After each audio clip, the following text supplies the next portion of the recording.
Hello everyone, this is Timothy, your DM. Sadly, the audio for the first big race has been lost due to me forgetting to press record. I am very sorry. This is the only time this has happened. It will not happen again, I promise.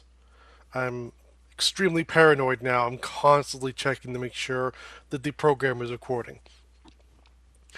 So, what we are going to do is I'm going to relate the events of the race to you to keep you up to speed on the story. So, let's get started. Our band of misadventures woke up to the smell of eggs and bacon. After breakfast, Gadrin told them to go use the money they've accumulated to buy upgrades to the cart, and so our boys went to the only shopping center that still exists in all of Goldcliff, as it has put all of the craftsmen and shops completely out of business. It sits against the outer wall of the city and is run by a man named Mart, so it has been dubbed the Wall of Mart. Mart, as it turns out, is a sadistic sociopath who gleefully mocks everyone with less money than him, which is just about everyone, as he has dominated all business in this city.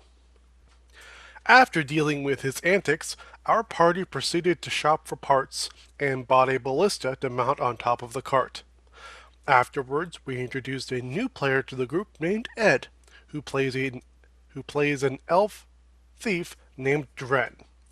Dren is a freelance mercenary, but they mistake him for an employee of the Wall of Mart and ask Mark if they can hire him.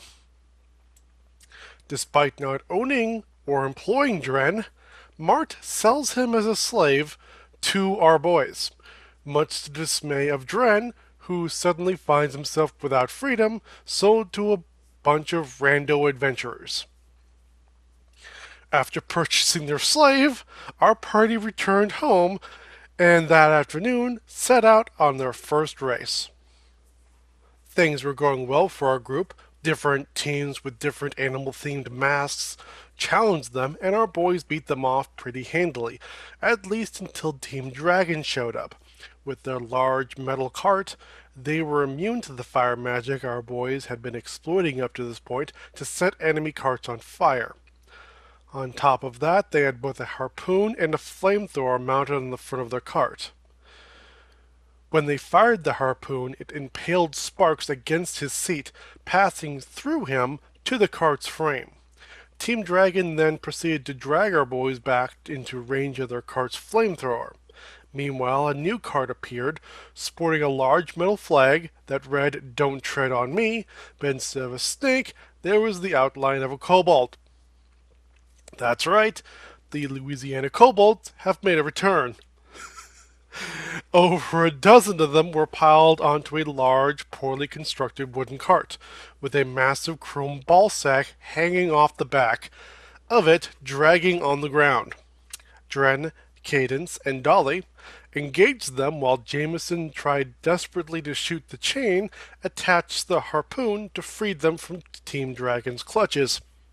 Sparks casts darkness on Team Dragon's cart, blinding them, then sets fire to Team Kobold's cart while Dolly, Dren, and Cadence fight off the kobolds that had jumped carts. Finally, Jameson manages to shoot through the chain, securing them to Team Dragon, and our boys lead the flaming kobold cart and the Team Dragon behind them, at which point the blinded Team Dragon cart slams into the kobold cart, wrecking them both. Our boys cross the finish line, completing their first race. As a reward, Dolly received a jar of wind, which can be used to cast Gust of Wind once per short rest. Jameson received the Purifier, a pistol that is devastating to aberrations and the undead. Sparks received the Grim Grimoire, a magic book that releases small fairies to do his bidding. Cadence received the Book of Nissa, which imposes dank memes on the minds of enemies, forcing them to laugh themselves to death. And Dren got a pair of boots, which increases the range of his shadow jumping ability. High on victory, our team returns home to find that Thorn, their war dog, has gone missing.